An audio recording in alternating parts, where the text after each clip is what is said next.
Greetings in the name of the Most High Jah Rastafari. This is the girl Jensen, Sister Jenny, Auntie Jenny. And if you want to get formal, this is Miss Jennifer Frederick. Another edition of Let Me Talk the Thing. People, we have things to talk, it always has something to talk. But before I start, we have a schedule here, we have a program here. So let me, what's that?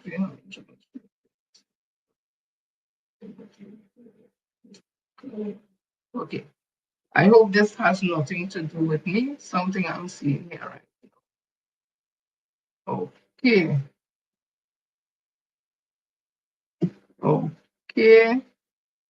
Y'all give me a minute, please. What's happening here? Okay. I don't know what happened there, but technology. But I know director is here to guide me in the event of any technical mishaps. So as I was saying, we have a schedule here, so we start the thing right, people.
And then we have the pledge, I don't miss that.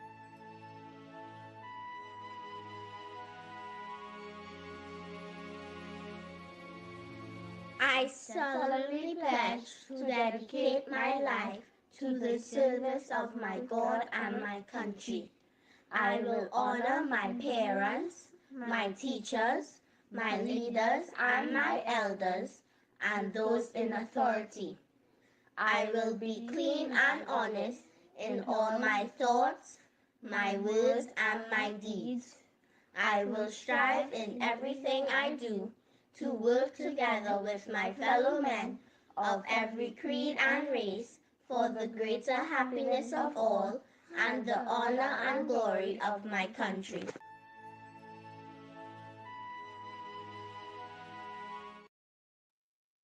So people, we've got the thing started. Share the live, if you're on Facebook.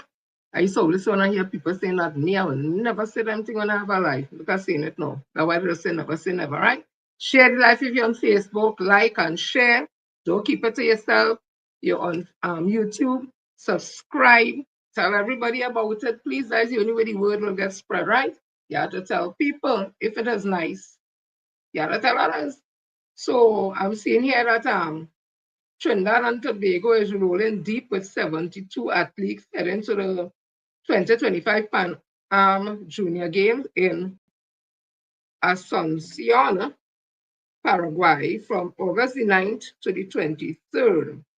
Nikolai Blackman, who capped gold in the 50-meter freestyle at Worlds, returned to the pool, while cycling star Macaria Wallace will hit the track after grabbing 2 silvers at the UCI Junior Worlds. They will be joined by Olympian Zuri Ferguson, Jaden Marchand, and Shaki Maki, plus rising stars like Jeanne de Gans and Cleo Fraser. Team Trinidad and Tobago will represent or will present 13 sports, including athletics, swimming, cycling, and more. With youth power and serious talent, they are ready to fly the red, black, and white. So let us keep our young athletes in our prayers. 72 of them heading to the Pan Am Junior Games in Asuncion, Paraguay. Yeah? Trinidad has been everything. You're right there. A part of because later this week will be African Emancipation Day. And I saw this something coming out from Edinburgh University, and I felt it was something that will fall right in line with African emancipation. And this is some research that was done just one day ago at BBC.com. It said Edinburgh University had major role in racist theories. So the University of Edinburgh played a major role in the creation of racist theories which profited from slavery, a review has found. Findings published in the university's Race Review laid out how it received at least the equivalent of £30 million in philanthropic gifts, which can be traced to the profit of colonial commodities like tobacco, sugar, and cotton. This money funded bursaries, scholarships, and construction of university buildings. University principal and vice chancellor, Professor Sir Peter Matheson, pledged to learn and move forward from the report, which was commissioned in 2021. The work was overseen by Scotland's first Black professor, Professor Sir Gough Palmer, who had seen a draft of the review and contributed to the feedback before he died in June. The Race Review sought to identify some of the ways that the university was implicated in the practices and systems of enslavement and colonialism, as well as the apartheid and genocide of colonized people in Australia, Asia, Africa, the Middle East, and the Americas. It says it also considers some of the consequences of these histories today in terms of statistical underrepresentation and the persistence of institutional and structural racism. The report has been published online amidst a public pledge to address racial discrimination and inequality. Archival research also examines how the legacies of wealth amassed from slavery and colonialism in the 17th and 18th centuries can be traced to contemporary endowments and capital campaigns.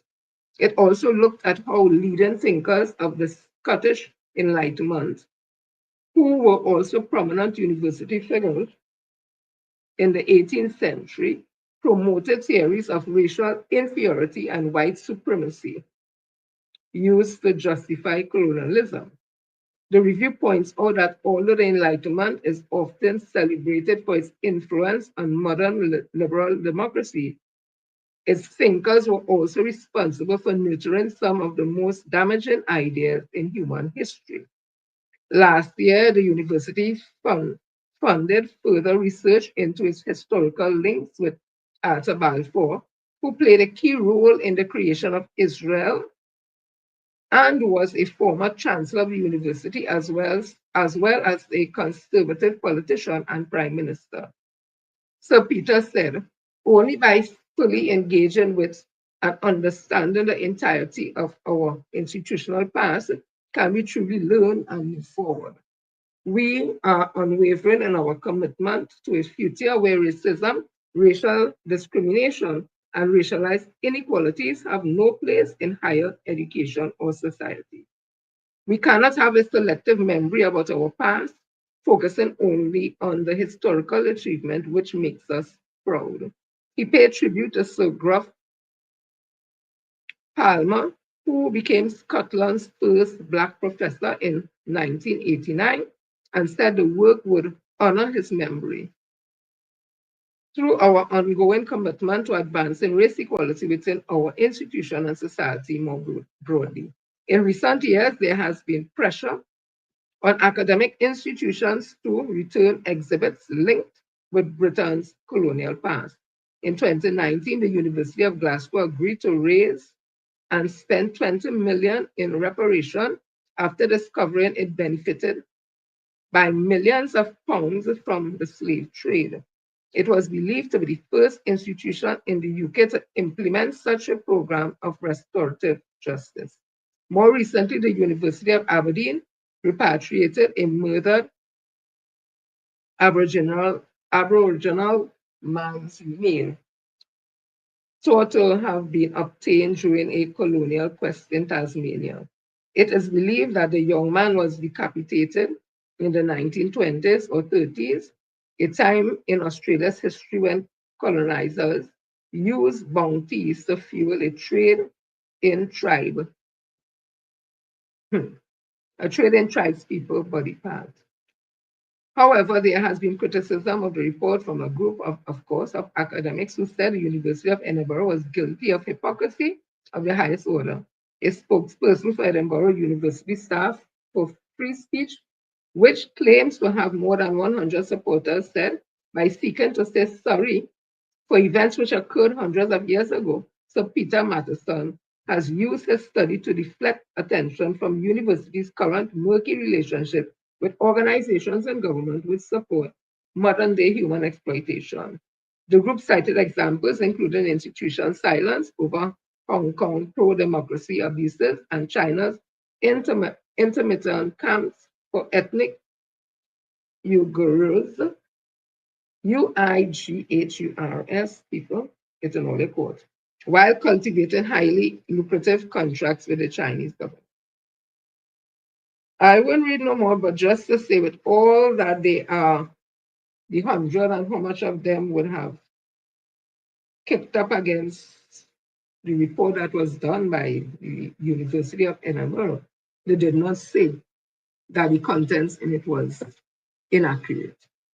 They just felt that if they bring digging up things from way back then, they could treat the things now. My thing is what happened back then. And it shows you how much the education system back then would have been created to keep one race inferior while another one sell people and build up themselves as being superior. I see enslaved Africans who they always touted as being inferior and the colon, colonizers as being superior. And we see how far this went. We see how far this went back. So sometimes now when you look at it, why some people of African descent may feel that something is wrong with them or they feel inferior, or people speak to them in a particular way and they just take it and just assume that that is what it is. And African people, they not, haven't done nothing and we were slaves and we came down here on the ships and them in the belly of the ships, tied up together, urinating, defecating, dying, rotting right there, and that kind of inhumane kind of situation when they took us from Mother Africa, stole us, kidnapped us, and brought us here to the Middle Passage to bring us a life of torture, constant torture, mutilation, inhumane treatment, barbaric treatment. And they only want to tell us about that part of our history. And they don't ever speak about the history before that. And these universities, based on what I'm reading, may be responsible also for that happening. Thank God they are persons, and the truth will always be revealed. The truth will always reveal we have and we know better that we were not what they created during enslavement. We were beyond and we were before that. We were kings, we were queens, we were the mathematicians, we were the scientists, we were the physicists, we were everything. Africa was the center of learning. That is a fact. Up to now, they're trying to study how the pyramids were built. They say it's aliens, all kind of thing, but we know what our ancestors did. Africa is mother. Africa is everything. And Africa has all the world's wealth and everything, and they rape and they plunder. And there was is a family from England who would have gone back to Grenada because their family would have profited when enslavement was over and their family was paid for losing their slaves. That family would have gone back to Grenada and would have offered reparation to the Grenadian government to use that money in schools and universities and lectures and all that. So it has happened, and it will continue to happen on a larger scale because CARICOM does have a committee which is looking into reparation and for the persons of African descent, the destroying of those who were enslaved. So these things are real and it may not happen today, tomorrow, next year, whatever, but it is happening. And not only that, the decade of for African persons have extended again by the UN for another 10 years. So we are about 1 year into it, I think it is. So we have 9 more years and we need to get it right. We need to get it together. We are a strong, resilient people. We came from kings and queens. Yes, we did. We're not showing off on anybody, but that is a fact. That is a fact that Africa is the center of learning. Yeah? Okay. So let me continue. So yesterday, apparently, it was Lord Nelson's Earth Strong. I missed that one, but I saw it today and I said I must because I love me some Lord Nelson. So I said, I'm going to read about who is Lord Nelson. And it said, yeah, and he's Tobagonian, of course, Trinidad and Tobago, but born in Tobago. So born and raised in Plymouth, Tobago, Nelson went to the United States after graduating from high school, hoping for a better life in Brooklyn. However, he was soon drafted and sent off with the U.S. troops to Korea, which was where he first showed his talent as a singer and comedian, performing in the army shows. He patterned himself after Calypsonians such as the Mighty Sparrow, Lord Melody, and Lord Kitchener, especially Sparrow, and sang calypsos and ballads for his fellow troops. Back in America, he began singing with West Indies Steel Band in Brooklyn, covering calypso hits in his original fashion. Much appreciated by the Caribbean community, he started writing his own material under mentorship of another Calypsonian, Mighty True, and was heralded as the Calypso King of New York in the 1960s. Nelson's personal style derived from calypsos, but also from the American music he heard every day, adding some funk to his Caribbean hits like Lala, Jambak, and King Liar. While he was not the first to make soca music, he found a great deal of popularity and won the title of Uncrowned King in a competition for off-island artists at Trinidad's annual carnival in 1989. Nelson has said the average person did not know that he was instrumental in inventing what would be known now as soca along with Ras Shorty High and Maestro. He also mentioned his deep hurt at not initially being accepted in the Calypso circles due to the fact that he was born in Tobago. Nelson has documented that dark moment in his musical history in the 1978 Calypso Foreigner. In 1990, he signed with Shannon Shi, which ensured good distribution of his music and was then able to go global with his song. His label debut, When the World Turns Around, offered a digital remake of his early album Love You Forever, which had originally appeared in the Joker's label. He is recognized as a soca pioneer, making the music known in places like Sweden, Germany, Norway, England, and Latin America. His legacy consists of more than a party song composer and singer, but also a calypsonian who covered humorous topics and included social commentary on subjects such as racism, colonialism, politics, inequality, cultural identity, and corruption in his song. Nelson, as a resident abroad, had both the opportunity to spread the soca and calypso message beyond the boundaries of the islands, as well as performing in Trinidad and Tobago in calypso tents. He has also performed at prestigious venues and events around the world, such as Madison Square Garden, Carnegie Hall, and the Smithsonian Institute. He is widely regarded as a pioneer and a legend of soca music and has influenced many younger artists in the genre. Indeed, Nelson not only built a career in music for himself, but also helped others to start their musical careers. He is credited with giving 9-year-old Marshall Montano an opening slot to perform at his show in Paris singing Too Young to Soca. Nelson continues to record and perform, and on July the 30th, 2022, at age 91, so if in 2022 he was age 91, his birthday was yesterday, all they counted do the maths. He performed at the Friends of the Lord Nelson tribute concert at Queen's Hall, St. Anne's, Trinidad. He attributes his health to his diet of seafood, but not eel as it resembled a snake. He says his hobby is fishing. He likes to go out there and try his hand to see if he can outsmart the fish below the water. He is known for wearing his one trademark colorful jumpsuits when performing on stage and loves to refer to as Disco Daddy from one of his successful tunes. So at the end, I'm going to play one of the kind of favorites and bacchanal tune of Lord Nelson. So Lord Nelson, my darling, coming from Let Me Talk the Ting family, love and much blessings, much more, much more life. And my mother used to love him too bad. This whole bodysuit cut down to the front of the gold chain. Hello. I was told by a good friend of his who has passed since, so I'm going to say alleged, that he got injured in the war because he was a soldier drafted in the American one. He went to Korea. He got injured in the war and he has a steel plate in his head. So that is some history there. Yeah? So let me continue. So, people, are you ready? Oh, oh Lord.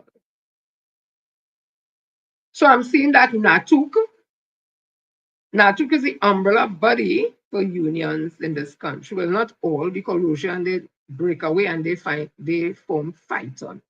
FITOM is not recognized in the international space or Caribbean space or anything as the umbrella body for unions.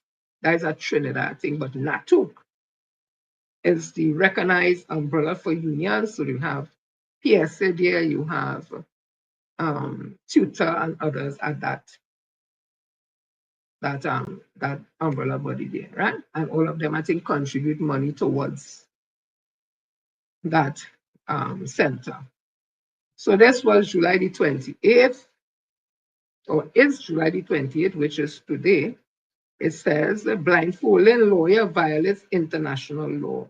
So the National Trade Union Center, NATUC, has condemned what it describes as an authoritarian-like incident at Tetron Barracks, where an attorney was allegedly blindfolded before being allowed to consult with a client.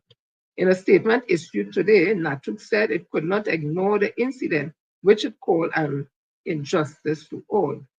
It pointed to international legal instruments, including the UN Basic Principles on the Role of Lawyers and the International Covenant on Civil and Political Rights, which guarantee attorneys and detainees the right to confidential and interference-free communication. Blindfolding a lawyer may constitute an arbitrary and degrading act that could be considered inhumane or degrading treatment, Natuk said. The umbrella body representing trade unions added that no local law allows for such treatment and called on the government, judiciary, law association, and human rights defenders to denounce this practice, demand accountability, and restore the rule of law. It added, legal counsel is a scarce right, a sacred right, not a favor. The statement comes days after attorney C.J. Williams claimed that he was asked to wear a blindfold and consult with his client, murder accused Earl Richards, under the watch of 5 masked men in technical gear at Tetron, a defense force controlled site.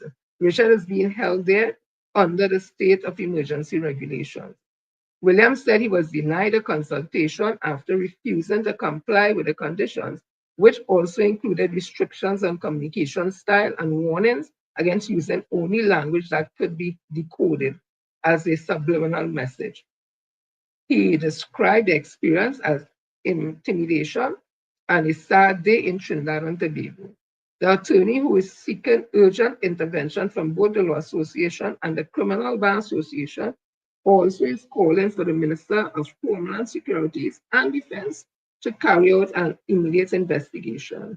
NATUC warned that even under a state of emergency, international standards must be upheld. To water down fundamental rights, even in a state of emergency, is to undermine the very soul of our democracy, NATUC release said.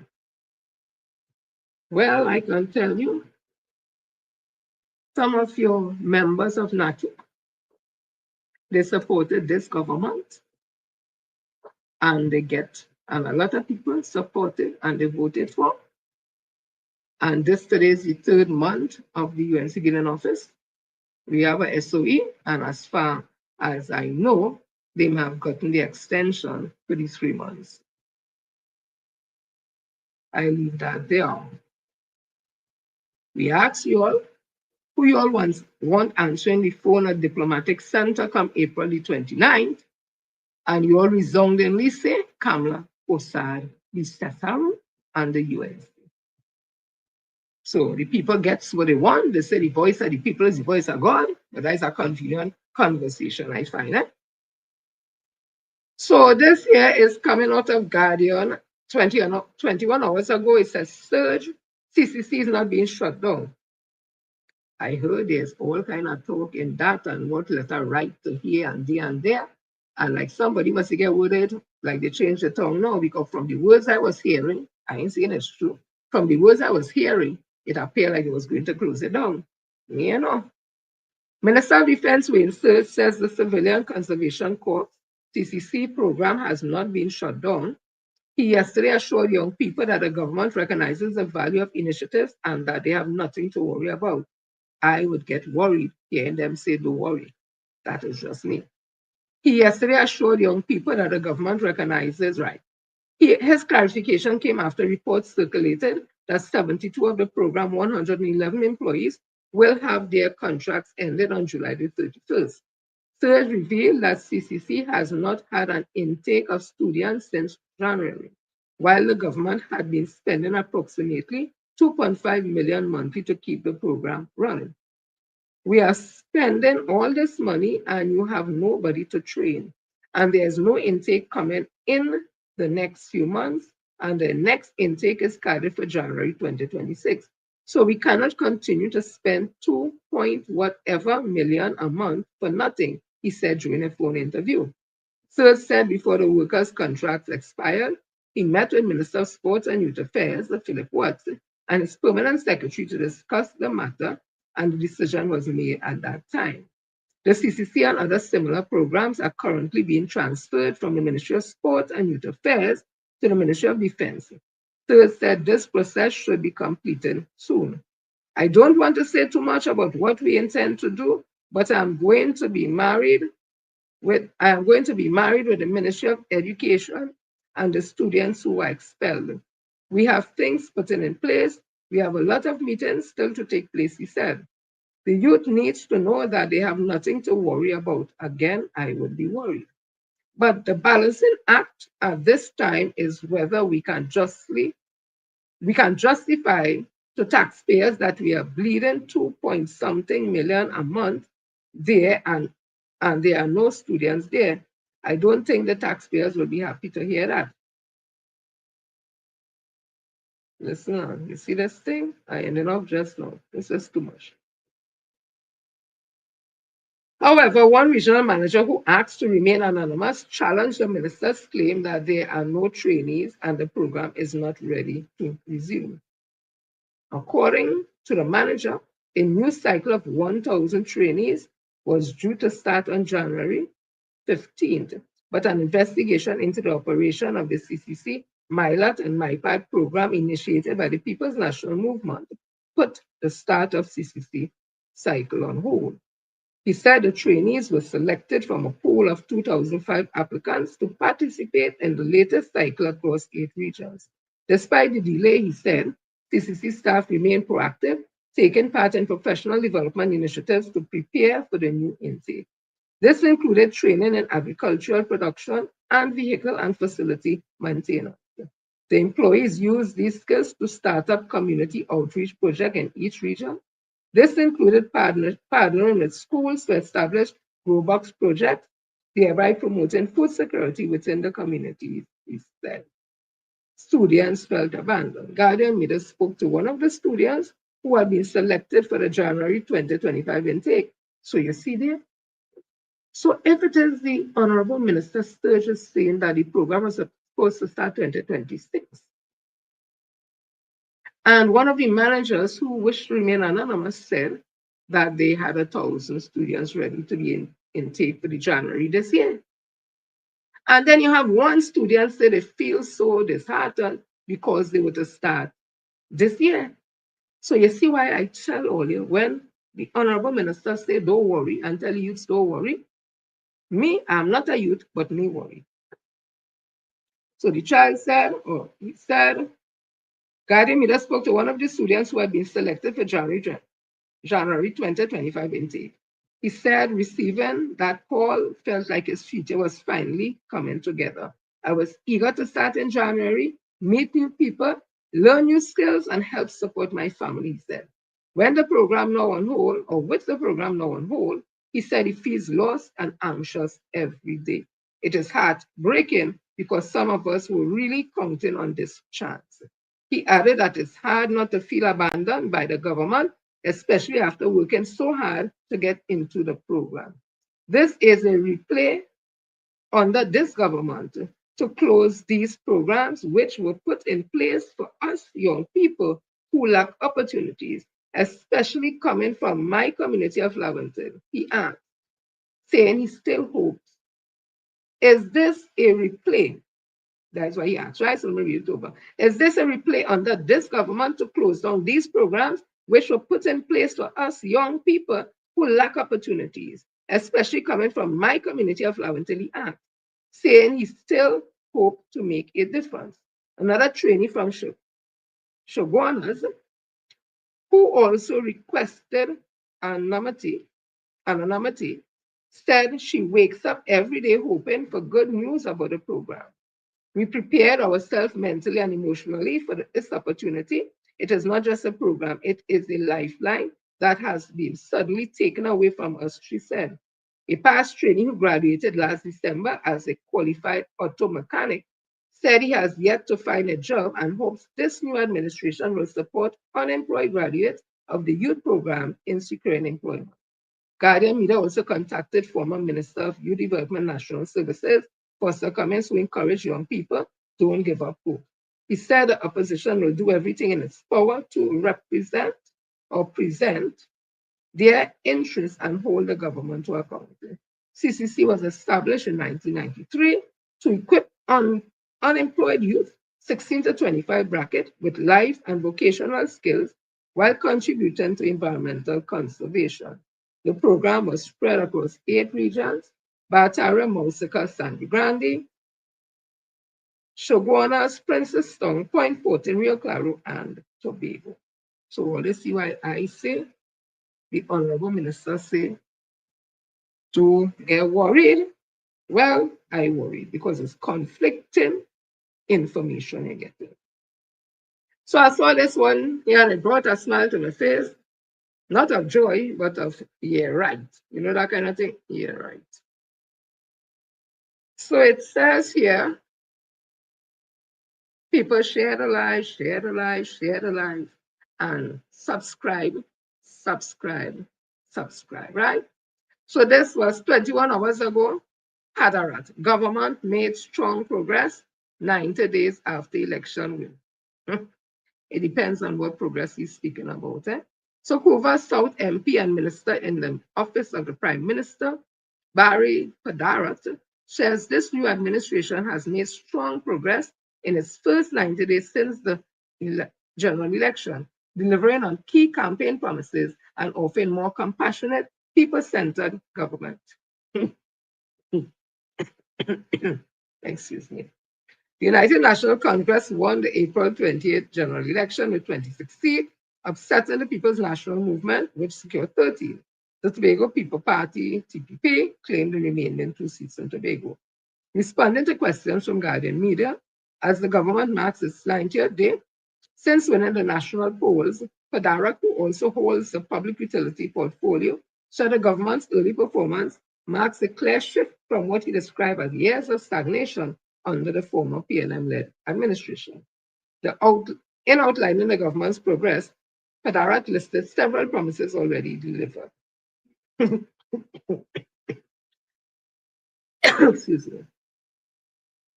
Scrapping the proposed Trinidad and Tobago Revenue Authority, I don't see how that is something good. Halting the WASA transformation plan, preserving thousands of jobs, really, I still don't see how that is something good. Canceling plan increases to electricity tariffs, again, that has to be done by the RIC or something like that. That is not our government just doing that just. The last time we had a consultation, who run them, who bring power, none of kind of thing happened with. And that was that. So them didn't put in my opinion, them may put nothing on hold. It has been on hold. Removing the traffic demerit point system, again, they didn't remove all. There's about 6 or 7 or 8 of the demerit traffic points that they kept. Appointing a new police commissioner working closely with the government to tackle crime. Again, the police commissioner is not supposed to be so close with no government working on it. That might have a minister, national security, and a minister of defense, and a minister. But you all remember the goodly police commissioner when they took away the security from former Prime Minister Dr. Keith Christopher Rowley and former Prime Minister Stuart Young, now MP Stuart Young. They took it away from them, and he said that he got a directive, I think that is what he said, from the government to do that. We came to understand that it is based on investigations by the Commissioner of Police into whether or not that the person still would require security, and that would have been by calling them and talking to them and find out what threats they face and all that. I understand Dr. Keith Christopher Rowley was not called when they removed his security, and Minister Stuart Young, MP Stuart Young said he was at his constituency meeting with constituents when his security detail came and tell him they have been recalled. And he said, okay. And being the professionals that they are, they told him, okay, we're going to wait and we're going to drop you home after. He himself, that is MP Stuart Young, was not called by the minister, by the commissioner of police to find out if he has any issues happening or nothing like that. That to me is a scary thing, that the police commissioner is taking directives from the government. And then to hear PM2 saying that appointing a new police commissioner working closely with the government to tackle crime. Improving access to water and social services and healthcare. That is a lie, in my opinion. The C block in Port of Spain General that was built under Dr. Keith Christopher Rowley, because that had pulled along the other one because it was unsafe and unsound. This new one still hasn't been open, so you can't care about healthcare if you ain't open that. As for social services, the 10,500 CPEP workers that you all would have fired, I haven't heard Ravindra Mohit, or whatever she named, says they go get hamper or get anything. I hear about counseling. So they go eat counseling. While counseling is good, they go eat it, they go drink it, they go buy their children books and all that. So all they take on the fluff for these people. This administration has taken on more compassionate and people-centered approaches with very strong, decisive leadership from the Prime Minister. In the first 90 days, the government has worked well and has worked extremely well. Top marks to the government. Well, it's a conflict of interest for you to be grading yourself because you are part of the government. But I can't see how 20-something thousand people getting fired is a compassionate government. I can't see that. I really can't see that. So I ain't reading no more. Because to me, that's not making sense, right? But they're entitled to their opinion. So he said that his government has made strong progress in 90 days since the general election, delivering on key campaign promises and offering compassionate, people-centered governance. Okay, so let me play this, and you will tell me if this is key compassionate governance. Always saying to hold the government accountable, so that's what I'm going to attempt to do. And this is going to ruffle a lot of feathers, but it needs to be said. For a party that has had in its manifesto for quite some time that one of the things you'll want to work on is creating a wider job market and getting jobs for younger people, you all are not doing a very good job. Because the public healthcare sector hasn't hired any junior doctors since April of this year. Because when government shifted over, the RHA's boards had to be disbanded and they have to get new people affiliated with them in order to hire. We are going into August and that has not happened. So what that is telling us is that you are not prioritizing the healthcare sector. And when I say the healthcare sector, I mean the public healthcare sector, which is crazy to me because the majority of persons in Trinidad and Tobago cannot afford private healthcare. So that's where the public healthcare sector comes in. So what you have is a sector that is always understaffed but yet never has jobs, and that has never made sense to me. Maybe I just don't understand, but that has never made sense to me. So you have teams that require 4 or 5 house officers operating on 2, and in some cases even 1. And in addition to burning out your current house officers, because they won't have time to rest, they won't have days off, they'll have to take all the call shifts. In addition to that, you are also directly impacting the quality of patients' healthcare.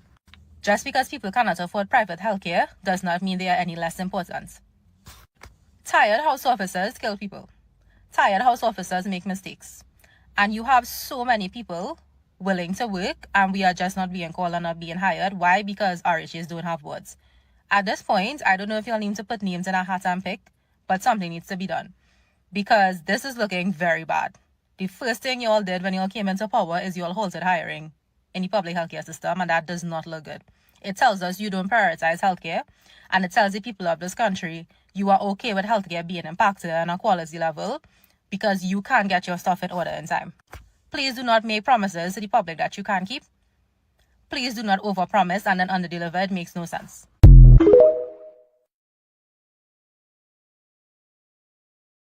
So that is the caring, compassionate government that has fulfilled some of the promises. The hospital, C block, as I tell you, Port of Spain is still closed. It ain't opening. You heard what the young lady just said. All hiring has stopped in the healthcare system, but they care and compassionate. Look how compassionate they is again. Good morning. I just want to make a short video letting the people who keep stopping me in the roadway, stopping my car, see my husband, and sending message for me. I am not the government. I only campaigned and hold a office position. I am not a minister. I cannot do nothing for nobody. So please, the people who sending the threats need to stop, please. And the people who stopping me all over the place and asking me questions, well, find all the minister's office, please, and ask them the questions. Please, I in the same boat with all you. Right? I in the same place as all you fighting too. Right? The same position all you in, I in. I don't have nothing. Right? Yes, I work hard. I work damn hard. Right? My vehicle and all jump up in it. But at the end of the day, I have nothing. Right? Just like everybody else, I fighting too.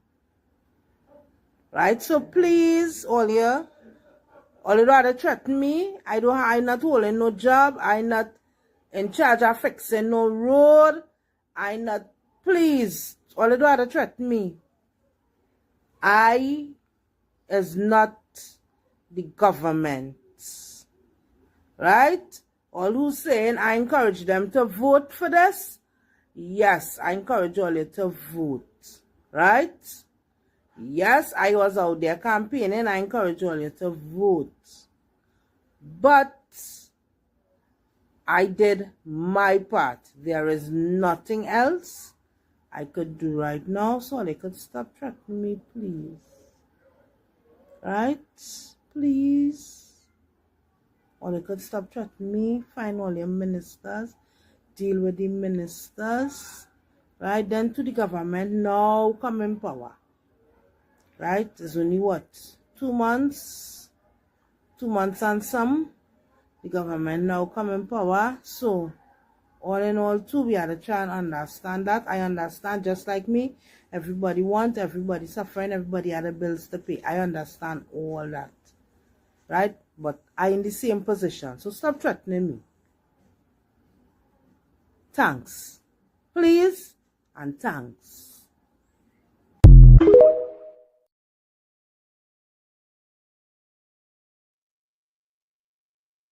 I'm trying to understand something, right? I empathize with the lady with what she's saying there because that would not be a comfortable position for anybody to be in. But I also want to say She admitted, you can't even listen to the whole video, I'm not hearing her. She admitted that she encouraged people to vote for the UNC.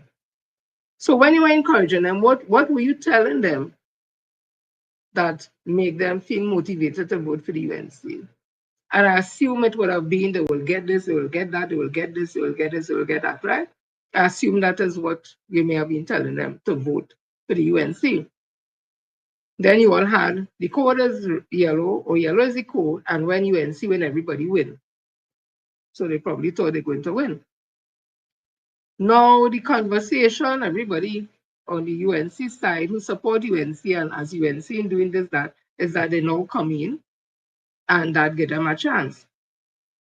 But in the now coming in, look at things they were able to do. They fired 10,500 CPEP workers on spot, workers from the agriculture, I forget the name of that thing is, agriculture place there. I can't remember the description of the workers there. From the LSA, from WASA, they closed down the youth, all the youth programs. They're looking to Ting down URP too. And it goes on and on. Everything closed down, closed down. They're able to do all them things in the 2 or 3 months. Well, it's 3 months now. So you think when the people who vote for UNC, who, ma'am, you may have encouraged, in fact, you said encourage them to vote UNC, when they see all them things happening, we expect them to really do not, they must blame you, ma'am. So you telling them that the government now come in office doesn't make sense to them, because if they didn't fire all them CPEP workers and all that, because then they go tell us that they could get a little CPEP contract, they go get a little CPEP, but you send home everybody from that and you only see people get fired morning, noon, and night, all kind of bacchanal.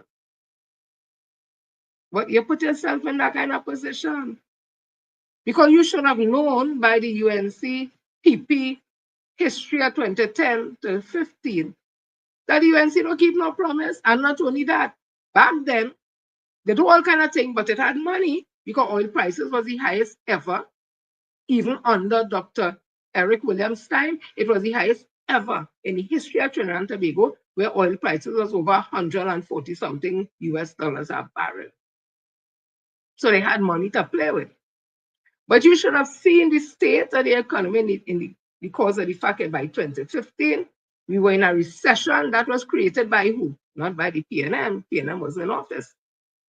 And then we went into COVID-19 and we're recovering and things going. So you should have known that UNC coming back into office. Not going to change, they're going to continue the same way, because in my opinion, it's not about good governance. It is about spend, just for friends and family, because we've seen it happen now. Look how much of them wives on boards and all them kind of things. No, I have a problem with them and their wife on board, because it's Trinidadians, they live here and they qualify. But they used to make a lot of noise if anything like that happened on the PNM side. But they do not willy-nilly. So I'm coming back to my point. Ma'am, you must expect people to be calling your phone because as you encourage them, and you encourage them by telling them they may get this, that, bam, bam, bam. And they see what's happening around now and they realizing this ain't happening in truth. So you kind of put yourself in that, but I do empathize with you and I hope you all could work out that. Listen to this one. All you win. All you win. We rich, we on we knee, and we begging. Pay we salary, please. What we gonna do again? Pay we salary, please. All you call we essential. All you bring we out. Let me talk calm because I'm begging. I can't beg. So I really hope that them big men is not this government them begging for money. I hope this is some kind of long time kind of thing back in the, well, I don't know. I hope it has nothing. I really, because it's in that. Anyone of them does my husband and beg. When they come home, I train water on them or some kind of thing, but we doing going on in East to do what?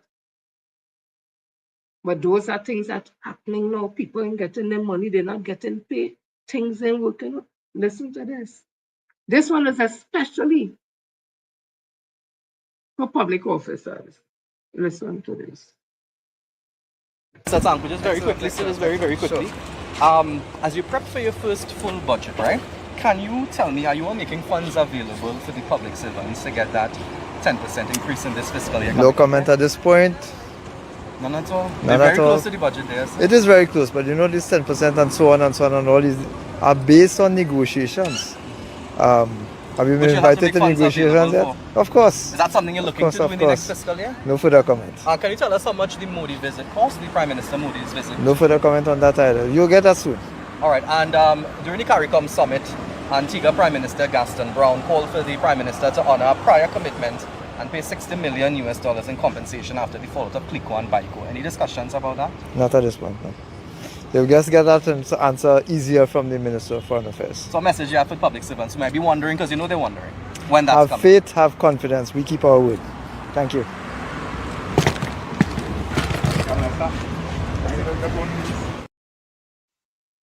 Right. Let me tell you what is troubling about that. That is the Minister of Finance. And the PSA was going around during the election time and saying, encouraging people vote for the UNC. The negotiation is going to be starting from 10%. If a government would have sat back within the caucus and said, we're going to start negotiations for public office at 10%. Everybody knows they have to be negotiated, but they must come up with a figure that in the event that the negotiation is settled, how much they'll be able to pay. So they'll put aside 20 billion, million, whatever the case may be, so that when the negotiation is going on, they will have money to pay the back pays and all that. That is how you plan. You don't say you're going to start negotiation at a thing, ain't have no money, nothing at all, and then now saying we will see, we will see. So listen again what I'm saying, or listen to what Tank was saying. He said no thing on that, no ever. He was supposed to be saying, when we read the budget, money will be provided. So when we start a negotiation start, we would have X, Y. That is how we just go. Because you must know the unions who have to negotiate in front of you. Because you're the Minister of Finance, you is actually the CPO boss. The Minister of Finance instructs the CPO, if only didn't know. The Minister of Finance instructs the Chief Personnel Officer.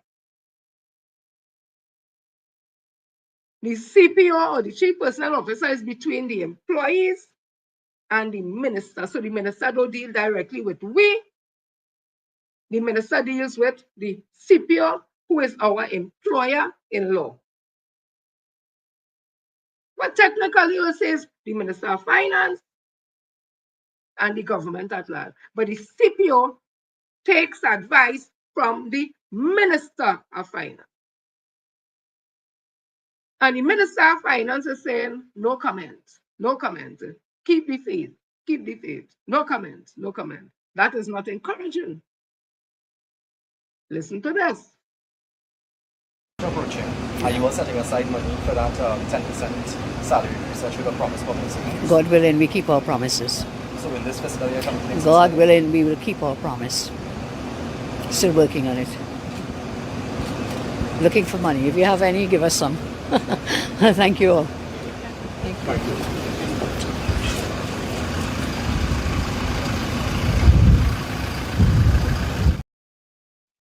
You hear what the Prime Minister just said?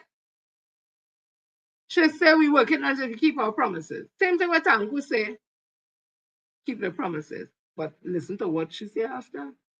We're still looking for it. We're still working on money. Yeah, money, give us some money. Oh, God, oh, God, oh, God, oh. Oh, God, oh. They don't have no money. That's what she's saying. She's saying they're still looking for the money. Where they looking for it? Where they looking for it? They can't say, wait, it's 10,500 CPAP workers, that money, and the next 5,000, 6,000, that money. So they will be firing people to get money to pay public government. That's how it has gone. The lady said, the Prime Minister said they have no money. They're looking for it. Where does look for money? Not in a bank. The Treasury. She said we didn't have money. No, she didn't say we will borrow from the Treasury. She didn't say we will borrow from the bank. No. We didn't have no money. Or let's sit down and wait and not and careful we go IMF because them have the money. And again, I'm saying if you start negotiations at 10% for the period 2014, 15, 16, inflation went up in 17, 18, 19. So you can't start a next negotiation at 10% again. It has to keep increasing. That is not realistic. No government ever does start a negotiation so high. You start at all 2% and 3%. You have an idea in your head where it's going as the government. The union have an idea in the head where they will negotiate and bargain and come to some consensus. But they don't ever start at 10 because you have no way to go low. You can't go low now as the government. You can't go low now because only make 6. No, you have to say you have no 12 or 13. You can't go lower. So when it reaches 17, 18, 19, negotiate. What percentage are you negotiating for? And when it reaches 20, 21, 22, what is the percentage? And then it reaches 22, 23, 24, 25. What is the percentage? All your good, yes. They never say we getting 10%, you know. You hear what Tanku say? These things have to be negotiated. I want to tell one you feel is just so if you get 10%, you have to go and sit down at the table and negotiate with the CPU. And if you ain't good and can hold your corner, you ain't gonna get that. Hey, there's a conversation. People say that what the UNC do, the 4% that the former government had given, the 0002, 14, 15, 16, 002, that 14, 15, 16, 002, that 17, 18, 19. And then 5%, that the government, the PNM offered for 2021, 22. They say all UNC after that is 1%. So it's 4, 5, 9, and 1%. Or this the wrong day. And let me tell you, this is no joke. Because when we started to march against the 5% on that juke, and we marching up and down like his ass, and then still go and sell we out. The Minister of Finance at the time, Mr. Dukaran, said the government, the UNC government, the PP government could only afford 1%. Because if they go higher than that, we go end up in problems. That is on record. And then they went and go back and think, and they went to 5%. And we said, we don't want a 5%. We start a march. Bunila said, take it 5%, wind to the side. We march all over Trinidad and Tobago. And Drew, in the dead of the night, I mean, I'm just dramatic with this, went and signed. First time in history we ever had a prime minister, Kamala Prasad Bisesa, sitting at the table with the union and the CPO to sign off on 5%. And then Drew fly out the country and go on. And the rest was history. So the way they, oh la la la la, oh la la la la. Let me read this one. So we have oh good, oh good. Hey. So Aaron Logan, the 26th of July in www.cnc3.com says, give up your US visa if you oppose your standing ground. Former Attorney General Anand Ramlogan, SC, says critics of the government proposed stand your ground laws should give up their visa if they are serious about opposing the legislation. Speaking at a public consultation at the Faizabad office of the MP Dave Tanko on Friday night, Ramlogan said, to all those persons who are going to speak against the bill, if you are so against stand your ground legislation, give back your UF visa. Stop going Miami and Florida to shop and say no on principle. I do not support stand your ground legislation, so I'm not going by Uncle Tom. He added, all of them people criticizing this legislation, give them a chance. They're lining up from the 2 nights before to get their visa to go and want to live in America, where this law exists, where they feel safer, where they will find a peace of mind. But why? You know why? Because of laws like this. The Florida law Ramlogan reference has been widely debated internationally, particularly after it was cited in 2012 shooting death of unarmed black teenager Trayvon Martin. Critics of stand your ground laws says, especially in the US, they often lead to uneven outcomes, particularly against minorities. Ramlogan described the bill as a direct response to the public's fear of crime and a fulfillment of the UNC's campaign promise. He argued that the current self-defense laws in Trinidad and Tobago unfairly places the burden of proof on victims. The current state of the law, that is, if someone invades your home, your vehicle, or your personal space, the law of self-defense supplies. That means that you have to prove that you did not use excessive force, but the burden of proof is on the victim. He illustrates that this is the story that his cousin in Claxton Bay who hesitated to act against armed intruders out of fear of prosecution. I stand up with my gun in my hand and I am thinking, if I shoot and kill this fella, they could come and charge me for using excessive force. You know why I will leave this out? I think, in my opinion, the Honorable or Senior Counsel Aaron Ram Logan, in my opinion, is okay. So here, right? Our self-defense law in this country, when they talk about excessive force, if somebody break into your house with a knife and you shoot them because they feel threatened, one shot take them down. We're shooting 5 and 6 and 7 bullets into them for. That is excessive. If the person is down, it's like you stab somebody once. But when the person died, they count 50 stab wounds on the person. That is excessive. So that is where the excessive come in.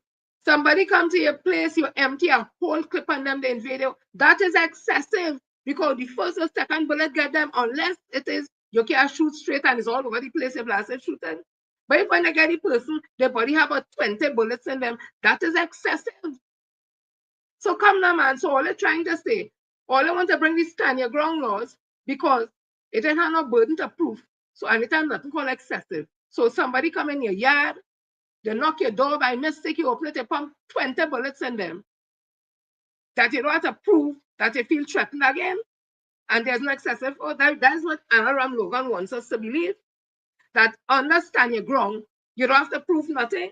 Why he not telling them if you kill somebody, understand your ground, a police officer who come on the scene has to agree that it was stand your ground because you felt threatened.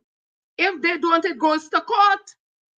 You still have to go to court. It's not that you just simply saying, he come into my place and I stand my ground, and at the end of the conversation, why they're not telling the people this still has to go through the police and it still has to go to court if the police decide that this was excessive and whatever the case is. So this thought people have, you come in my place, I could pump bullet in you, and just when the police come by, he come in my place, I stand my ground and they get off. That is not how it is. That is not how it is. And if our self-defense laws only find it at the defect, is stand your ground you're going to put into it? Why you put some other thing to strengthen it and say stand your ground? And talking about people give up the visa if they want to make a claim to not to have the stand your ground here and all that, and all people will be lining up to go in the same places. It's not the whole of America have stand your ground. And when people go to America, they go to vacation. You think they're studying the stand your ground, they're going to vacation by their family to buy things to come back home because they're coming back home. Home they're coming back. Them who make the choice to go across there to live, some of them balling on now. And nobody wants to go into America to live right now under no Donald Trump. Because you can't go there anyway. So you see that conversation, but the people line up to go across it. Nobody lining up there to go across there to live, not under Donald Trump at all. Where you can get sent back, deported and all that. So that conversation to try to make people feel guilty because they don't not supporting the standing ground. Nobody not supporting the standing ground because of the fact that they don't agree that you have to defend your property and yourself if you feel threatened and people come on your property or your space. Nobody not denying that. They're denying the fact and they object to the stand your ground that is not working in America. Because the only people who are disenfranchised and killed and harmed and maim from that law is Black people. That is what it is about, Mr. Anna Ram Logan. And you already have a pundit from Arangwa State. It's urban youth from the East-West corridor coming in Arangwas and targeting Indian people. And even when they're telling them, the police said there's no data to support that. A Muslim guy who was there at that meeting outrightly condemned what that pundit said. He still continued. So imagine all of them in a rank where they get gun because it's businessman and woman and they get them gun. And God forbid, some African youths walking in the community, going by their own way, talking, laughing, whatever the case may be. So one of them look out and said, them looking like the urban youth from the East West Corridor who come in to target Indians in a rank and start to shoot their ass. What are they going to say? Stand their ground. Well, they go get the police to agree to all this stand the ground and the judge to agree to all this stand the ground. Or by mistake, you're driving your car, you lost your way in the night. Your car swinging into a wrong west or whatever community they have the gun. And them see a strange car and say they felt threatened because they see a strange car and they start to shoot up the car. That will be okay. Or you go and knock on somebody's door, you're going to look for a friend, whatever, and it's the wrong house, you go and knock and they knock. They look out and see a black man, a black woman, and they feel threatened. Because in their head, black people committing crime and we the monsters in this society. So when they see me and they step, knock on the door, they had to stand the ground. They just take on the gun and shoot and say they feel threatened because we're black and we're not from the area. That's what they want in this country. That's what they really want in this country. There's no other way to treat this. There's no other way to strengthen our defense laws. You have to bring in them. Or is it, I'm asking, that the stand your ground laws is really about granting firearm user license? Is there tied to that? So what do we have done? I see a video just recently that says a prison officer. I don't know. He looked to be drunk. I didn't test his breath to see if he's drunk. I watch his movement, and there's a whole group of them linemen, a whole group of people of Indian descent, they linemen like in a bar or somewhere. Me ain't know what transpired before. What I see, he had gun out in his hand, and he walking so his friend and them, oh God, boy, ting, whatever, and he just waving one thing and whatever it is. Imagine he has stand your ground laws in that. You think he could just wave it? He go and pull it out. When he pull out, he going to shoot who the hell he want. Because his head done thing, because the way he talking and walking, he seems not to be in full control of his bodily movements. And they were at some bar, so it is easy to assume they was drinking. Imagine he has stand your ground laws. He pull out that gun, and the next man who he talking to, a next woman, whether she has she gun or he has gun, and they pull and they shoot for shoot. Where you going to see? Only gonna be happy then. The same way people went wrong and encouraged people to vote for the United National Congress. You hear the woman talking now, or they went wrong and tell people vote for the United National Congress. When UNC win, everybody wins, and the code is yellow. And the same way people went wrong and tell people to vote for the PNM and all that. And today, 3 months later, 90 days later, people regretting the action. All of those stand up against stand your ground laws and let it come in this country. And in a month time, all the blasted head and ball. Because who had gone home, then secure it proper, the children take it up, shoot this one. A man, wife coming home late, he hear the no, he get up from his sleep, hear the ting in, he pull out the gun, shoot. Or he want to always kill his wife, use that as excuse. Or your children playing, they come inside late, you jump out to sleep, you're hearing the noise, you ain't think, you're in this panic mode, you pull the gun and shoot and you look, you're throwing on the ground there. Or your child take the gun, go on to school with it, because some child bully him, or he want to bully whatever, and then you hear the shoot, mass shooting in school. Or yeah, stop fighting fire with fire, and stop making fear make all the anything reasonable. All the just the whole they can take back all the vote and wish only should have voted for PNM and not vote for UNC. It's the same when they pass this law, all they can take back what all they went and support, you know. Okay. All right. Okay. Let me continue.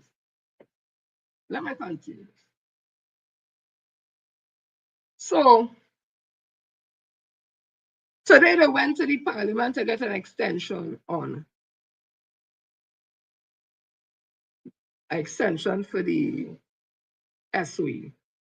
Because when we heard it, at least I was listening, I heard the commissioner of police, who we are hearing is not the one supposed to have spoken to us. It should have been the government, because the government instructs the police. And then from there it goes to the president. But we had the commissioner of police coming out and he told us. And then a couple of hours after, somebody come and say something else, and then something else and something else. They said it was some threat in the prisons. Excuse me. They got information about some threat from the prisons to harm people in the judiciary and this and that and that. Me and no police, me and no investigators, I don't know. I take what the people say. Them is the professional. And then we heard them come and say they foil that threat and something, something, and foil something, something. So if the threat was because of some prison something, and when they get telephone back at, well, cell phone and this and that, and when they foil that, well, then what threat remains? Why we still in ISOE? Why are we still asking for 3 months extension? I don't understand. So there was a debate in Parliament today because, even though the PNM is not in office, they are the opposition. It don't matter if they have 5 people, 10 people, 5. That is part of it. They have to also debate on that bill itself. So this is Camera Person Bisasa before she got in to Parliament.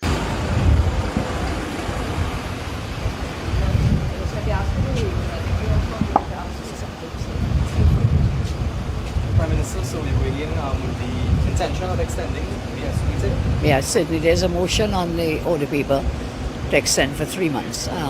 We may take the full 3 months, or we'll be advised by the Commission and the TTPS whether we take the full 3 months, but we'll extend in the first instance for 3 months. Any thoughts on the effectiveness of the SOE so far? Thus far, we've had some very good reports. Some of it you'll hear today in the debate. The AG Homeland Security will report on what has happened thus far.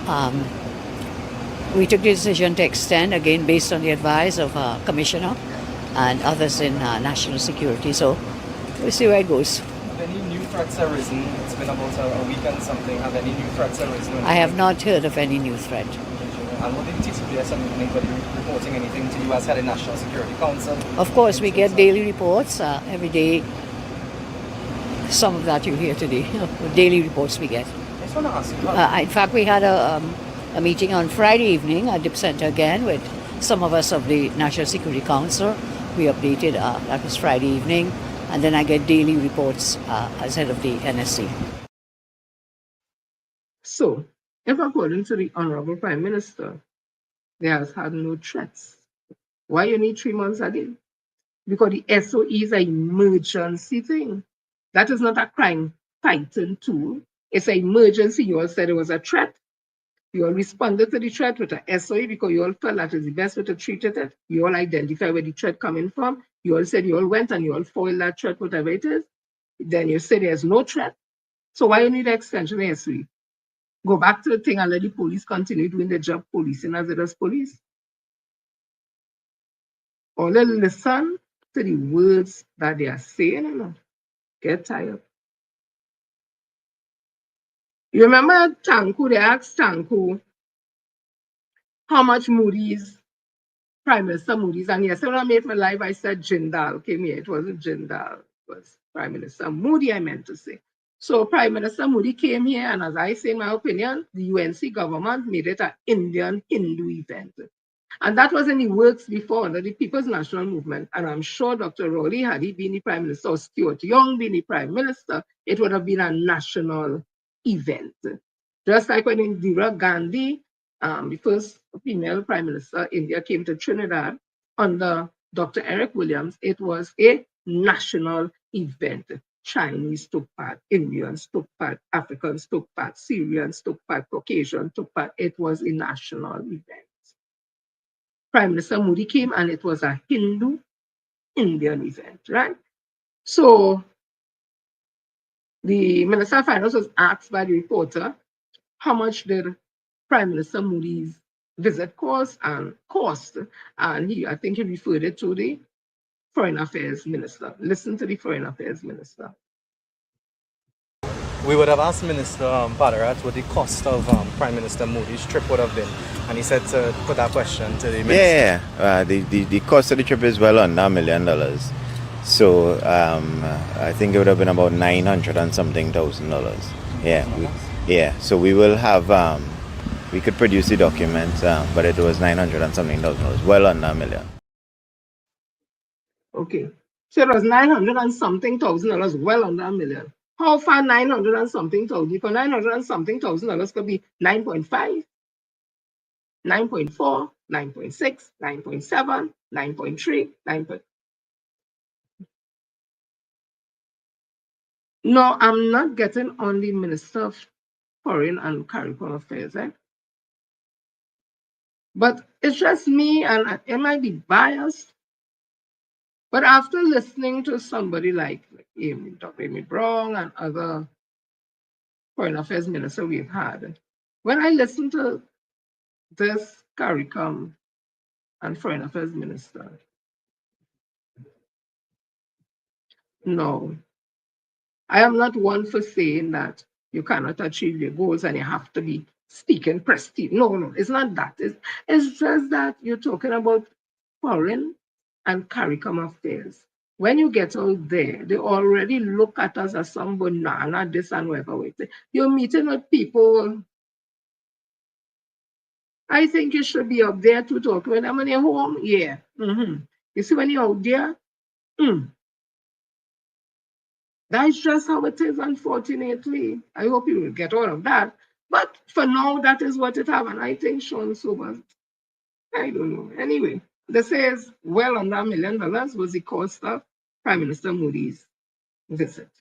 But I'm glad to see that people of African descent, doing well. We have always done well. So congratulations to him at the same time. All them find you look like chuff chuff. I just need cheeks and them chuff chuff. I just call him that affectionately. I just give everybody's nickname and thing. So, peoples. So today they were in the parliament and the first thing, I don't really like much parliament and things, but I say, Jennifer, look, go listen.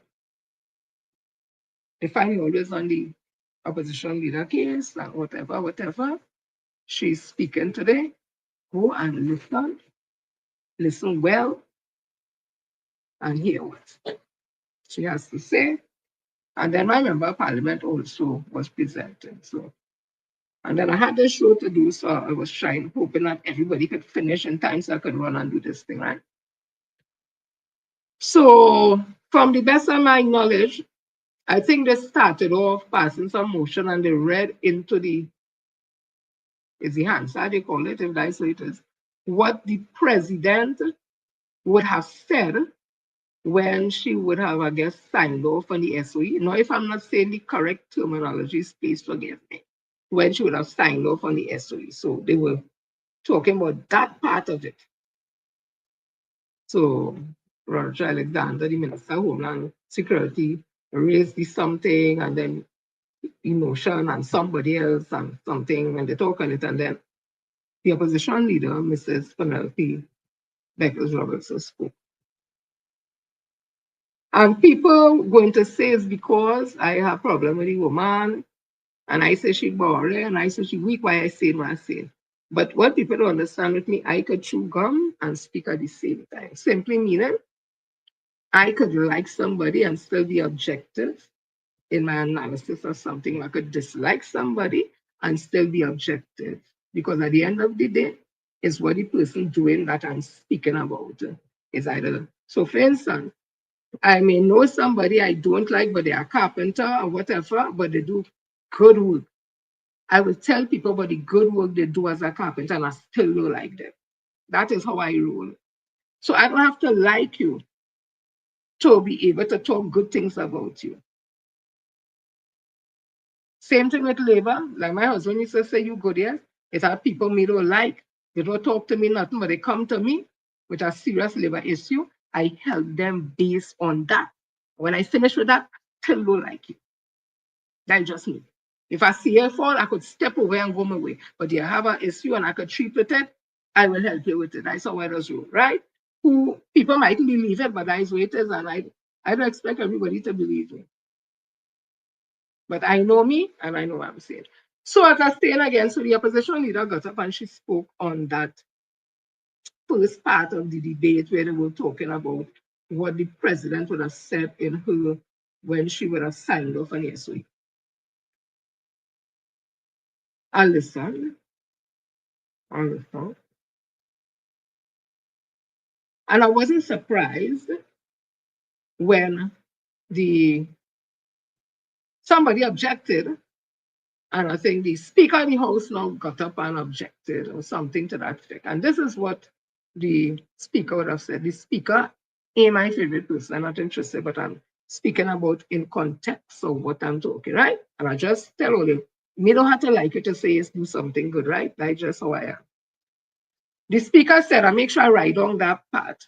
He said, hovering on irrelevance, move on. And he cited section 48.1. I don't know what is section 48.1, but they keep citing that.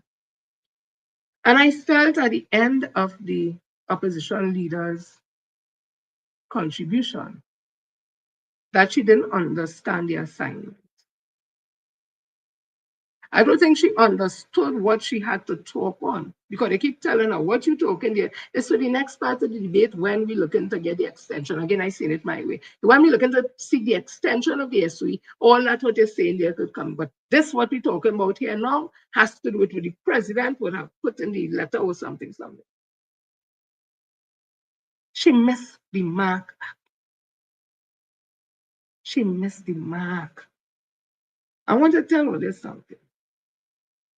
I empathize with the people who genuinely want her to be the opposition leader, political leader, and in the future, the prime minister of this country.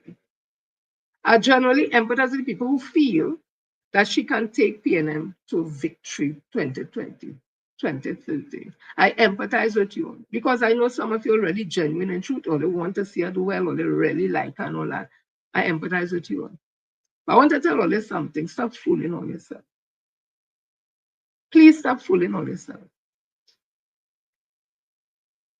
And it's not her first presentation she made in Parliament. And it has never stood up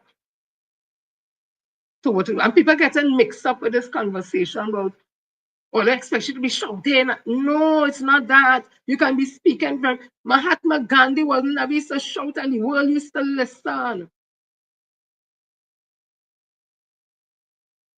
Martin Luther King Jr., Dr. Martin Luther King, never used to be shouting and thinking, but when he spoke, the world listened. Malcolm X, when he spoke, they listened. Marcus Garvey, when he spoke, they listened.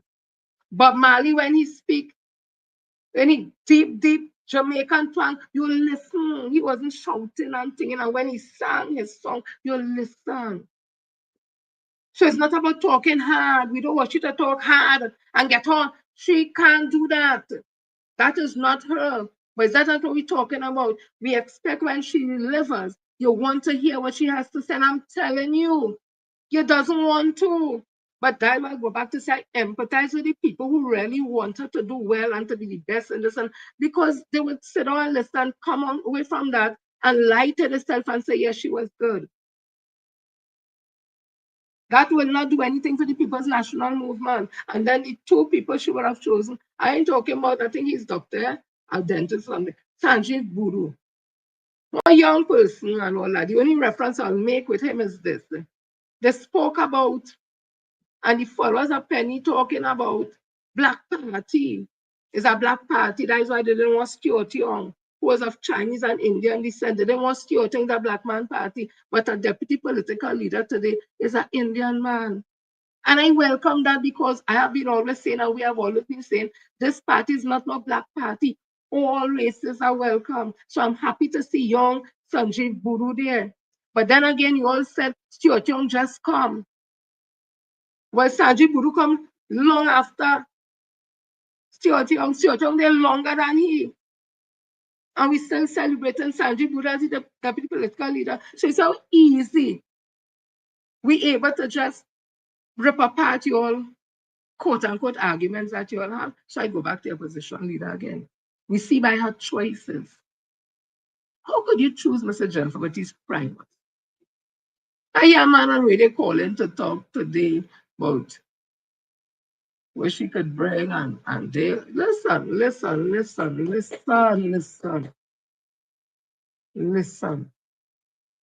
I know when we were saying something with Common Bird, nobody never a problem.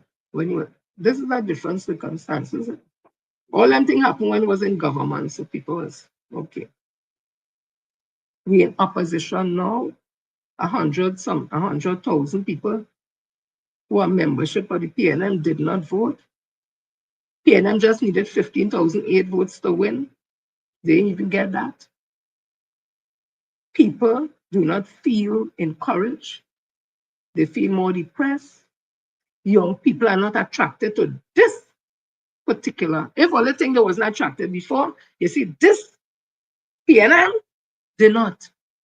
So I don't know if all the comfortable with this little clique and bring PNM to where PNM is not even a major player again. It's just something like PEP. And I don't know if guys all want to bring it, But I'll tell all this something. The ancestors will not allow all to do that, Because too much people sweat and tears build this party who pass, who shoulders we stand on, build the PNM, 70 years old next year, for all to destroy this, So I go back again. I listened to the opposition leader, and it was boring. It was like pulling tooth. And to support what I'm saying, the Speaker of the House and others only had to keep interrupting because she keep, in my opinion, rambling on and on, saying the same thing over and over and over. Do I want her to do well? Of course I do. But I know the woman can't go further. It's like people, you know, it has some elderly people, no matter where you show them to use the cell phone, they can't use it. Don't matter what you tell them, all about, oh, just show me how to make a call and answer a call. If you say, well, mom, you could think it so grand, you could, no, the head can't take that. That is because they reach the level of overstanding with them thing, they can't go no further. It's like the people who see the promised land, they could see, but they can't enter. It has some elders, them is whiz on the cell phone, they might open to that and could go to our next step. In my thing, Mrs. Penelope Becker's the opposition leader, she reached one place, she can't go further than that. And no matter how much all you hope and pray and all that, she cannot. You see, she's not 20 years old and 30 years old. She could now start to, she already set in that. That is her. That is her, dear. You're not going to get anything more from her. That is it, dear. And I'm not being mean. I'm being real because, as I said before, it's nothing about her personally. I don't know her personally. That's okay too. I'm speaking about her as a politician and now leading the PNM. That is what I'm talking about. Not the nice lady home, the wife and the mother and the auntie and the cousin and the, not that. Me are talking about that. I'm talking about leadership because the PNM is in a critical place and every day people getting more and more disenchanted and they're dropping out and they're saying they're not voting. That is a fact. I want to know when only have general council meeting and the general secretary had to report all the books. I hope the correct thing coming to all to show how much people drop out, I hope we'll be getting the correct information and not feel that so much people join and all kind of thing, all this all the comfort zone and all. But look at people joining the PNM. I hope all you it fall for that again, Okay. And all those study them, they're only talking that, but look at people joining when it's not true and think doctor. I just asking and saying, and I hope them thing happening, because I'm telling you, that PNM it had now can't win no election 2030. So all they better be worried. PNM members who love PNM, all they better be worried. Because if 3 months come up, and them could do this, imagine what they could do in 5 years, imagine what they could do in 10 years. And they will stand your ground, you will really end up your African people as second-class citizens in this country. And they might really join Guyana, Trinidad, and Suriname together. And down here might be other thing here. This is, listen to me. Me a talking thing because I want to talk them thing, Them things since in the days of H.P. Singh, Harry Prasad Singh, one of the biggest racists this country ever had. Harry Prasad Singh. He wrote a book on it. How to divide this country. He wrote a book on it. He was one of them when Dr. Eric Williams went up to Marlborough House with the opposition leader, Capildero. Capildero was a brilliant mathematician. Brilliant mathematician. When they went up to Marlborough House, it had a group of them down here. H.P. Singh was one of them. The former Indian Association of Trinidad and Tobago that was under surveillance by the special branch. That was since back in 1962. They were planning sabotaging this country, like terrorism. They were planning to beat and encourage violence against African people who live in their community once they have more Indian and African. Those things are there. So me ain't talking this thing because I just hate to talk that. I know she's a racist. Racist what? Talking historical things is racist. So stand your ground. And this UNC and how the pundits and around West talk about African people and all of them on Facebook that talk about African people. All yeah. Me want to have to say, I did say so, you know. Me die to find no joy in saying I did say so. All think carefully, yeah. So as I saying again, all who want the PNM to progress and win 2030 election, only cannot be serious with Mrs. Penelope Beckers Robinson as the political leader.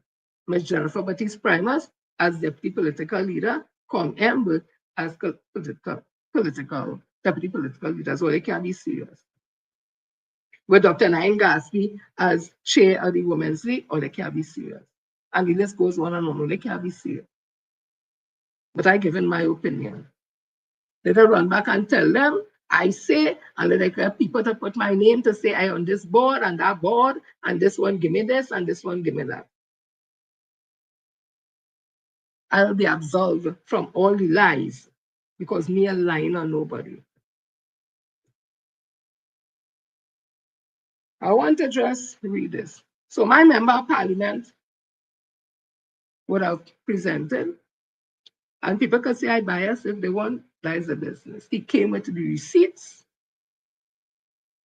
When he was speaking, nobody was interrupting. The Speaker of the House wasn't interrupting, everybody was listening. Even the Attorney General who does carry on, everybody was listening because he came prepared, he engaged the people, I'm sure he engaged the citizens who were watching. He had all his documented evidence and read from that. Our opposition leader head was down so talking, and then she might look so and talk. Listen to me now, somebody teach her how to do this thing properly. But again, as I say, I don't know what all they could teach her at this age now. Anybody watch the Parliament channel and tell me that our opposition leader and political leader, the People's National Movement, presented well in the Parliament, or they wicked? Or they wicked to all self and wicked to Trinidad and Tobago. Unfortunately, I wasn't able to stay longer to watch more because I had this show to present. So all I was able to see, the AG, the opposition leader, and my member of parliament, Stuart. Right? I couldn't stay any longer to watch anything because it finished about after 4 somewhere and I had stuff to run to do. So I want to say this to you, right? You all see the tag of my show. It is sad to see a fighter who has gone past his time, right? I was just seeing this and I read it here. You could take it in whatever context you want. When a fighter is past their prime, it's often marked by a decline in speed, power, stamina, leading to losses and a diminished presence in the sport. While past glory is celebrated, the reality of fading skill and the challenge of accepting these transitions are often poignant. Everyone has a plan till they get punched in the mouth. Mike Tyson, this quote, while not explicitly about aging, highlights the harsh reality of combat and the impact of physical limitation as one ages. Float like a butterfly, sting like a bee. His hands can't hit what his eyes can't see. Now you see, now you don't. Muhammad Ali. This quote, while showcasing Ali's prime, also subtly acknowledged the decline of a fighter's speed and agility when they can no longer float as effectively. It's never really over until the whistle blows. Alex Morgan. While this quote is about perseverance, it also acknowledges that the fight continues even as a fighter's physical capabilities diminishes. The true soldier fights not because he hates what is in front of him, but because he loved what is behind him. Inner tune affirmation up. This quote, while not directly about physical decline, speaks to the motivation and legacy that can drive a fighter even as they age and their prime fades. If my mind can't conceive it, if my mind can conceive it, if my heart can believe it, then I can achieve it. Muhammad Ali. This quote, while showcasing Ali's self-belief in his prime, also subtly highlights the importance of mental fortitude when physical abilities decline. Right? And I say that because there are some people, pure motivation, self-determination, even in the face of defeat, they just find that strength, right? That is in sports and other things too. But let me bring it to politics now. You have a team that have 9 men missing. You're 13 down. You have another team who have 26 plus a 2. And them coming up against you. So they have a man for each one of your men and 2 extra reserve. You ain't have no reserve. It's 1-on-1. In fact, them have a 13, 15 reserve because they have the 13, so got 13 and 13 is 26. So they have the 13 to face you. And have a 13 in reserve with a 2. So them can afford to wear you out because they have a fresh 13 coming. I want to understand why coming, my analogy, you know. Because the UNC are 26, we are 13, and the 2 from Tobago. And 13 and 13 is 26. We have 13. UNC could come up with 13. When we 13 get tired, they didn't have no reserve to come in. It's them 13 that will remain there for the battle with the next 13 and a 2.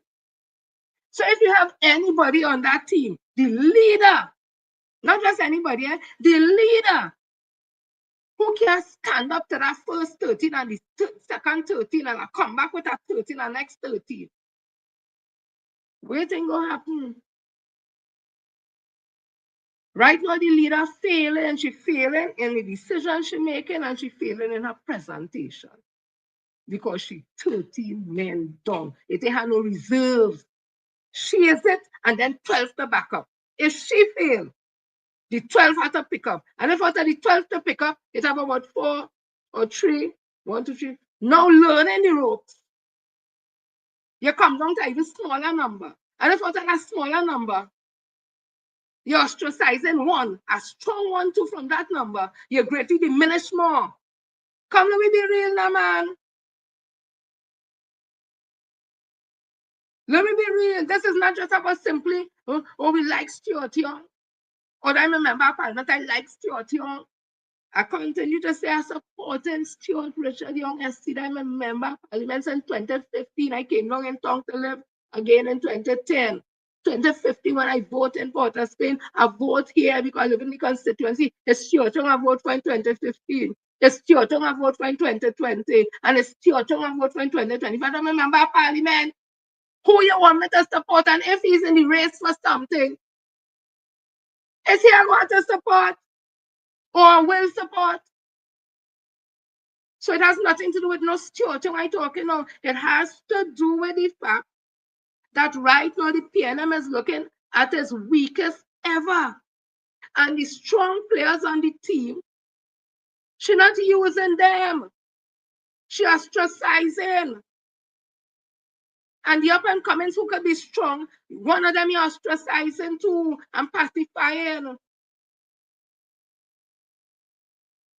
And then you're not strong. So if you was a strong leader because you was 33 and you're a strong leader, Patrick Manning was a strong leader. And he used to talk soft. But he had an iron will. He was strong. Come back, build back. 29-12. We had another strong leader who was more, you're seeing that strength more in how we speak and all about strong. Build back. But now we down 13, man. to build back. And we have a weak leader. And all I want to keep telling me about, and the opposition leader keep talking about, is the histories that she would have created. And the award she get here, an award she get there, and so she get the next award again. Like just now I got to make an award on Kerry Fishing. I feel like going to make an award and Kerry should be opposition leader. Because that's all you need talking about. We're not interested in that. That song good. We're not interested in that. Dr. Keith Christopher Roddy, when he got the honorary doctorate from Howard University. I think it's Howard, yes. The biggest, most prestigious Black university in America. Every time you go on a platform, you telling me that. Some people must didn't even remember. Every time you have to tell us the same thing. So I'm saying at the end of the day, the PNM is not in a good place. And I'm asking this again. I'm going to read it slow this time. Slower this time. Self-serving political leaders. Political leaders who prioritize personal achievement over public service can be seen as self-serving and detached from the needs of their constituents. This behavior can manifest in various ways, including neglecting policy responsibilities, engaging in corrupt practices for personal gain, or excessively focusing on image management rather than substantive policy change. Neglecting responsibilities.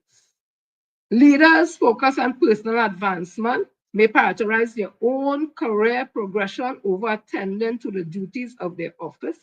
This could involve missing important votes, neglecting constituents' concerns, or failing to address critical policy issues. Some leaders may use their position to enrich themselves or their allies, engage in corrupt practices like bribery, embezzlement, or insider trading. This erodes public trust and diverts resources away from essential public services. Leaders solely focus on personal achievement may prioritize their public image over substantive policy accomplishments. This can lead to a focus on public relations stunts, media appearances, and empty rhetoric rather than addressing real problems. Leaders focus on personal ambition may lack empathy for the struggles of ordinary citizens. This can lead to policies that benefit a select few while neglecting the needs of the broader population. Examples of such leaders throughout history are numerous, and the consequences can be severe, ranging from political instability to economic hardship and social unrest. It's crucial for voters to carefully scrutinize the actions and motivations of their leaders to ensure that they are serving the public good rather than their own self-interest. And I hope to God that our opposition leader is not a self-serving political leader. So people, it have plenty to think about. And people who want to use or not use their emotional intelligence to think about this thing and only study what I say and not understand the bigger picture because I just one vote. I just have one vote. I don't have 3 and 4 and 5 votes, or 1,000 votes, or 12,000, or 100,000 votes, or the 15,008 votes. I have one vote. And it's not I alone thinking like that. And it have a lot of people. I didn't go out and do a survey, but it have a lot of people that are thinking like that. So that's why I say when they do the general council and that bring the report of the how much you join and how much this, I hope they get the accurate amount and not no false thing because understand during the election, a poll was done that show that certain member of parliament, they will not be able to win the seat and that the PNM have real work to do. And that is another poll was given to the political leader at the time that PNM in a good place. So I hope when all the general council meeting and there's a reporter, the people who drop out and then drop out, that all get a report in general council that said, look at people join. To boost all the hair to say, no, God, look, people join into play, we get you a chance. Because this is nothing to play with, you know. Thousands and thousands and thousands and thousands of citizens depending on all the young people, depending on all you. Young people dependent on oil. Young people is dependent on People's National Movement that continues to put policies in place for all of us to benefit from, not for some, for all. They're dependent on oil to come back, you know. But I am saying, with the team all they have there, that is not coming back. So don't put all the things in order because it's still early, just 3 months. Don't put all the things in order and feel this is a give, joke, give thing. Your children, your grandchildren, your great-grand and generations to come will never forgive all you. All your name will be called to say all your cause the hardship and the generations to come here for a little putting in order. All your name will be called not in a favorable way. It will be called in a way that show that all you had the country how it is because of all the selfishness. So if that's all you want all the name recorded in history, go ahead. That people watch your generation and say, them is a great-great-grandmother, your great-great-grandfather. Where are we in this? Because there was selfish, there was on self, there was an ambition, there wasn't on people. Let me see all who here.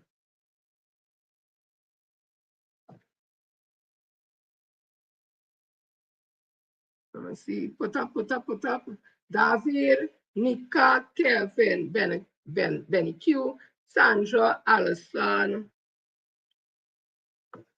Come pop your name. Let me call. Dee, Tessa, Jones, Deborah, Sweetberry, Chris. Let's see what again. Charles, Patty, Angela, Melka. My whole crew.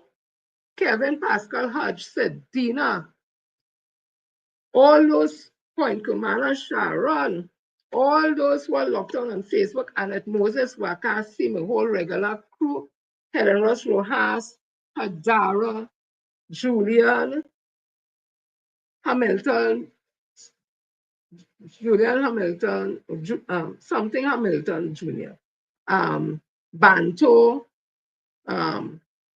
Balti, oh gosh, Sarah, Colonial.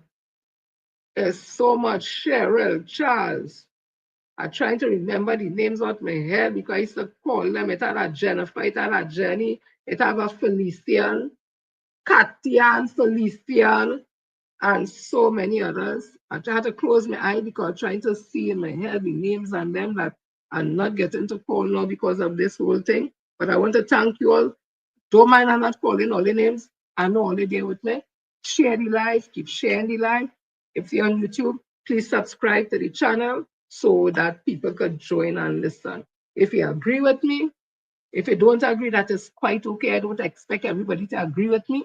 I don't expect everybody to like me. I don't expect everybody to talk to me. I'm not one person who does want somebody to like them or I have to like somebody. That is not how I roll. You like me?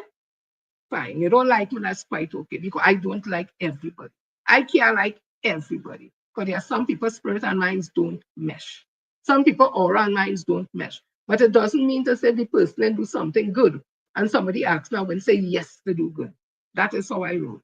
So again, I'm saying, let's sit down there with this national executive it have and feel them could take me into office in 2030. It ain't happening. It's not happening. So people, have a blessed one. See you all on what it is for Monday, when I come Wednesday with something fresh, something new. And I think Wednesday will be, today's the 28th, 29th, 30th. Right. Still on Wednesday, we'll do some African things, a little African music and all that. Keep in mind from this thing happening because you need a chill sometimes, you need a steam. Today, the opposition leader ain't bring no steam. She will not be able to bring no steam. She don't have that steam. It ain't had nothing there. It is what it is. All you understand that now, it is what it is. It ain't had no going up. She has plateaued out. This is where she's at, and there's where she's staying. Even if she tried to go up, trust me, she coming right back here because it's not her. She's not comfortable with that. She's comfortable here. She's comfortable here, and all you know that. Or don't do with that now, man. Don't do with that now. It's about we train and we train all children. This PNM can't take we to no election victory. This particular PNM that we have here, there's one team and they cannot take us there. While they have some strong members as members of parliament, but it's not up to just to them alone. You don't just want them alone winning back the seat. You want everybody to come back and win the seat. Not necessarily those who lost the seat, but you know what I'm talking about, to win back those constituencies. But I do have strong people in the 13. One. You know that kind of thing. But it has to be a whole team. And if the leader weak, eventually everybody will be just looking at individual people. And that will happen, you know. People will just tune in to look at individual people. They will want somebody tell me when she started talking, they take off the team. They just wait till CO2, they wait till this one, they wait. We don't want that. We want to be able to sit down to listen to everybody. But that ain't going to happen. So people, love you all, see you all Wednesday, God's Spirit. They can live in denial. That is okay. That is a safe space people go to when they don't want to face reality. Because not everybody could deal with reality. It's like the batsman who always getting out fast. He will say the bat too light, the bat too heavy, the sun in the eye, the coach ain't good, the bowler ain't bowl good. When it's simply he's not coming practice, he's just not good at all. But he don't want to say that because it means he'll have to admit that the problem is he. So to do that, he project and put it on other people. And that's why a lot of all they're doing who's supporting the opposition leader. All they're projecting, living in denial and projecting and saying, we is the problem because we don't like she. It's not that. It has nothing to do with liking her. She's the opposition leader. It's not about liking her. She put herself in public office. The office that she carries is an office that is very important. Yeah, not no liking. It's doing the work. And she's not able to. I saying it. Let's go and make a live and cuss and say why I say. Yes, I'm saying it. Go make all the live tonight. The opposition leader sound weak in the parliamentary. And was only repeated and repeated and repeated and repeated. And the House Speaker basically have to say, you're rambling. He didn't say it in them words. But that's what he said, because they said, hovering on irrelevant. Move on. You're rambling. That is sound good for we, boy. That is sound good. That what I want, by. The organization are celebrating 70 years next year. That's what I really want. That's what I really want. That's what I really want. People, I love you all. Taking some Nelson. I love this Nelson because it's bacchanal. And you know I love the bacchanal, but I love cultural bacchanal. Not the bacchanal with people that get hurt and cuss. Not that bacchanal. I like the little drama and the dance, and that is the bacchanal I love. So all listen to this. Hopefully you enjoy it like I like it. And it is not played and thrown at nobody. I only know they like Lily. Me and show this for nobody. I just like this Nelson. Enjoy it, and Nelson again, darling. Happy song coming from the Let Me Talk We Ting family. So I'm out. See you on Wednesday, God's day. But listen to it.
When he turn and see Audrey with the boyfriend dancing, no man walks straight up to Audrey and slap the young man, telling him you ought to know I'm a jealous woman. Not because you hear they calling she sugar boom boom. Don't make me take she boom boom and sweep this blasted ballroom.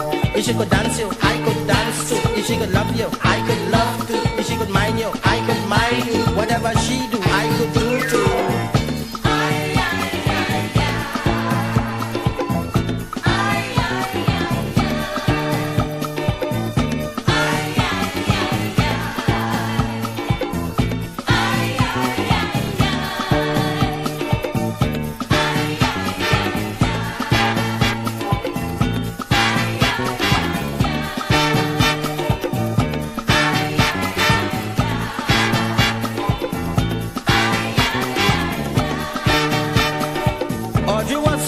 to meet up the real Norman.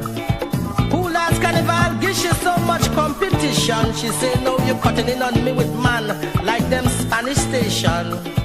Something else inside your clothes since you're playing woman. No man, you ain't ready now to give me no showdown. It's me they call Miss Audrey Sugar Boom Boom in town. This piece of man you're fighting for, he can't handle this Audrey. He can't even touch me sugar to sweeten coffee. I am a woman and a real too. Maybe you feel it does confuse you. Well, if you feel that you is woman too, I like to see you do what I do.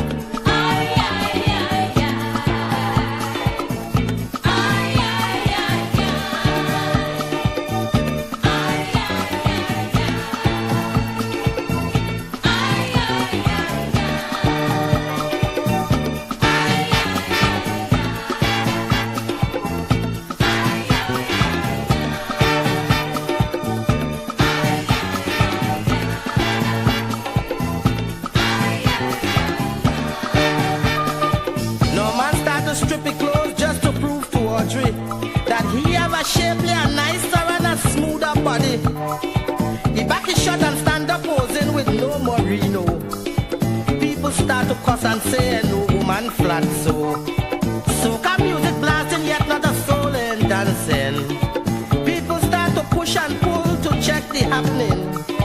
Audrey move she halt at up and display she body. You see sugar boom boom, now look at busty Audrey. You digging figure, show me yours too. You checking Haltash, I checking Bloomer, I checking further.